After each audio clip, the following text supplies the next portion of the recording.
আজ শুক্রবার। আপনি রাত্রে আমলটি করুন, সকালে চোখে ফলাফল দেখে আপনি অবাক হয়ে যাবেন যে আল্লাহ তাআলা আপনাকে এত টাকা পয়সা, এত ধন সম্পদ দিচ্ছে। আপনার জন্য দুনিয়ার সমস্ত রিজিকের দরজা আল্লাহ তাআলা খুলে দেবেন। শুধু তাই নয়, দুনিয়া আপনার গোলাম হয়ে যাবে, দুনিয়ার সমস্ত কিছু আপনার গোলামি হয়ে যাবে ইনশাআল্লাহ, যদি আপনারা নিয়ম মেনে আমলটি করতে পারেন। আপনি বিশ্বাস করেন, জুমার দিন এমন একটি সময় রয়েছে, ওই সময়তে যদি কেউ আল্লাহ তাআলার কাছে সঠিক নিয়মে চায়, আল্লাহ তাআলা তার চাওয়া পূর্ণ করে। আপনি আমলটি করে অবাক হয়ে যাবেন। আপনি করার সাথে সাথে চারদিক থেকে সুসংবাদ শুনতে থাকবেন, এতটাই পাওয়ারফুল আজকের এই আমলটি। আপনারা শুধু জুমার রাত্রে আল্লাহ তাআলা এই দুটি নাম শুধু আপনারা 21 বার পড়বেন, তারপর ফলাফল চোখেই দেখবেন ইনশাআল্লাহ। ইনশাআল্লাহ যদি আপনারা টেনে টেনে ভিডিও দেখেন তাহলে তো নিয়ম মিস হয়ে যাবে, তাহলে দোয়া কবুল হবে না। তাই বলছি, না টেনে সম্পূর্ণ ভিডিও দেখার অনুরোধ রইল। আর যারা এই চ্যানেলটি সাবস্ক্রাইব করবেন তাদেরও কিন্তু মনের আশা পূর্ণ হবে ইনশাআল্লাহ। আজকে জুমার রাত, আজকে আসমানের দরজা খোলা রয়েছে। আপনি আল্লাহ তাআলার কাছে যা চাইবেন আল্লাহ তাআলা আপনাকে তাই দেবেন। কারণ আল্লাহ রাব্বুল আলামিন নিম্ন আকাশে নেমে এসে ডাকতে থাকে, কার কি লাগবে, কে অভাবে আছে, কার দারিদ্রতা আছে, কে অসুস্থতা আছে, কার টাকা লাগবে, কার রিজিকের সমস্যা রয়েছে, কার বিয়ে হচ্ছে না, আল্লাহ তাআলা কিন্তু সব জানেন, তারপরও ডাকতে থাকে। আমরা যদি ওই সময়তে এই নিয়মে, এই পদ্ধতিতে আল্লাহ তাআলার কাছে চাইতে পারি, আল্লাহ তাআলা সাথে সাথে তা কবুল করবেন। আল্লাহ রাব্বুল আলামিন কখনোই না করতে জানেন না। কারণ রাসূল সাল্লাল্লাহু আলাইহি ওয়াসাল্লাম ইরশাদ করেন, যখন কোনো বান্দা আল্লাহ তাআলার কাছে দু হাত তুলে দোয়া করেন, আল্লাহ তাআলা সাথে সাথে তা কবুল করে নেন এবং তাকে খালি হাতে ফেরত দিতে লজ্জাবোধ করেন। আল্লাহ রাব্বুল আলামিন তাদের বান্দাদেরকে কখনোই খালি হাতে ফেরত দেন না। আলহামদুলিল্লাহ, জুমার দিন আমি বহুবার ফলাফল পেয়েছি। আমি নিজে অবাক হয়ে গেছি আমল করে। আল্লাহ তাআলার কাছে চাইতে দেরি হয়, আল্লাহ তাআলা দোয়া কবুল করতে এক মুহূর্ত দেরি করেন না, যদি আমরা শর্ত ঠিক রেখে আমল করতে পারি। আপনার জীবনে কখনোই অভাব বলতে কোনো শব্দ থাকবে না। আপনি বেকারত্ব রয়েছেন, দারিদ্রতায় রয়েছেন, দেখুন জুমার দিন এই আমলটি করে যাকে এক সময় তার শ্বশুর বাড়ি, তার নিজের ফ্যামিলি, তার স্ত্রী সন্তানরাও তাকে এক সময় দেখতে পারতো না, তার কথা শুনতো না, যখন তার কাছে কিছুই ছিল না, তখন সে এই আমলটি এক হুজুরের কাছ থেকে জেনে নেয় এবং আমলটি করে তার অল্প কিছু দিনের ভিতরে তার ধন সম্পদ বৃদ্ধি হতেই থাকে। তার মানে এই নয় যে আসমান থেকে টপ করে আপনার ঘরে ধন সম্পদ চলে আসবে, এমনটা হবে না কখনোই। আপনি আমল করছেন, বিপদে আছেন, ধরেন আপনার সামনে বড় কোনো বিপদ রয়েছে, আপনি অভাবে রয়েছেন, কোনো কিছু করতে পারছেন না, আজকের এই আমলটি করবেন। আপনার ধন সম্পদ দরকার, আমলটি করবেন, আল্লাহ রাব্বুল আলামিন কোনো না কোনো মাধ্যমে আপনার এই বিপদ আপদ, অভাব অনটন দূর করে দেবেন। যদি আপনি চাকরি করেন, চাকরিতে আপনার প্রমোশন দিয়ে দেবে, আপনার বসের মন গুলিয়ে দেবে, তখন দেখা যাচ্ছে আপনার তাদের থেকে টাকা আপনাকে আপনার উস্তাদ বেশি দিচ্ছে। তারপর হচ্ছে আপনি ফার্ম দিচ্ছেন, দেখা যাচ্ছে ফার্মের বাজার ভালো করে দিয়েছে, আপনার সমস্ত যে ফার্ম দিয়েছেন গরু বা মুরগি সকল কিছু আল্লাহ তাআলা সুস্থতা রেখেছে, আপনার সেখান থেকে প্রফিট পাবেন, লাভবান হয়ে যাবেন। মানে যে অবস্থায় আছেন, আপনি ব্যবসা দিয়েছেন, দোকানে দেখা যাচ্ছে আগে কাস্টমার কম আসতো, লাভ কম হতো, এখন বেশি আসছে এবং আপনার লাভও বেশি হচ্ছে, সেলও বেশি হচ্ছে। এটা হচ্ছে আল্লাহ তাআলার বরকত। আপনি যদি আল্লাহ তাআলার কাছে আজকের এই আমলটি করেন, সকাল থেকেই ভাই দেখতে পারবেন আল্লাহ তাআলার কিভাবে আপনার জীবন পরিবর্তন করছে।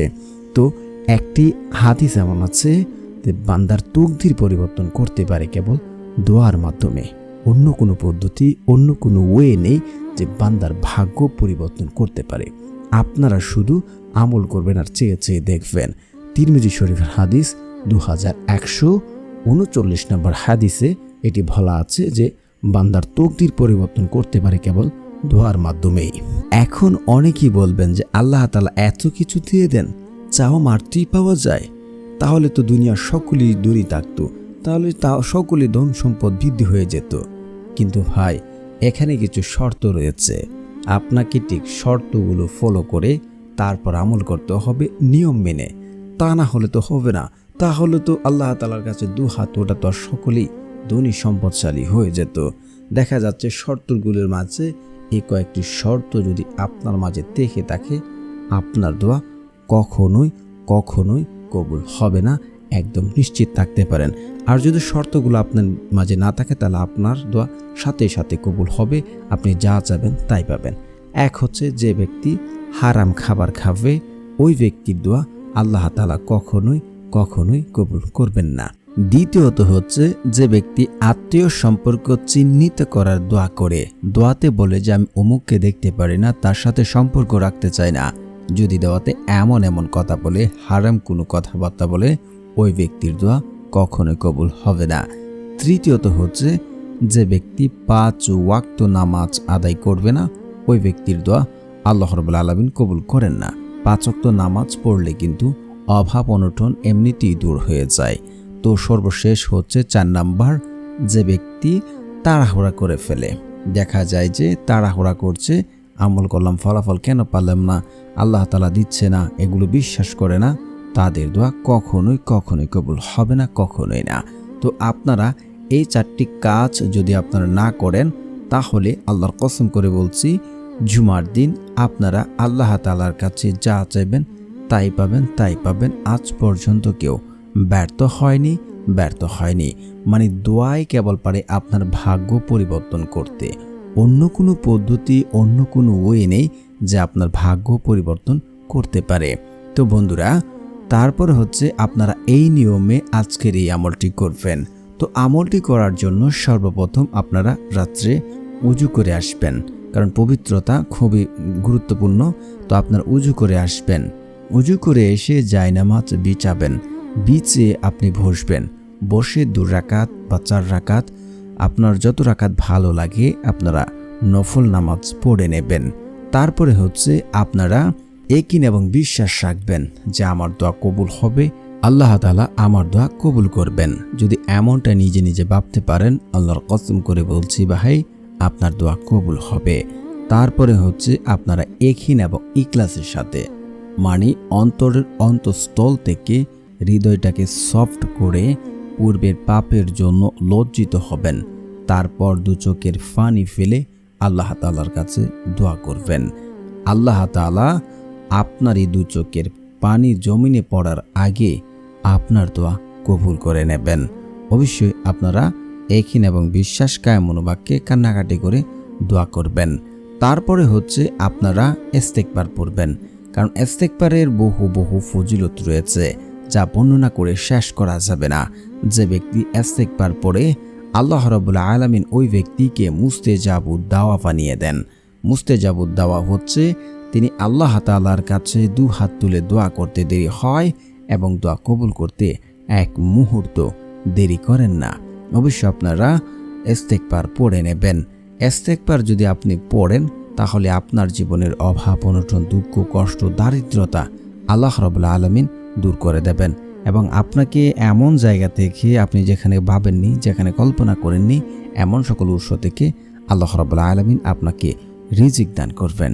অবশ্যই আপনারা যত বেশি পারেন ইস্তেগফার পড়বেন, কিন্তু আজকে পড়ে নেবেন 100 বার আস্তাগফিরুল্লাহ, আস্তাগফিরুল্লাহ, আস্তাগফিরুল্লাহ।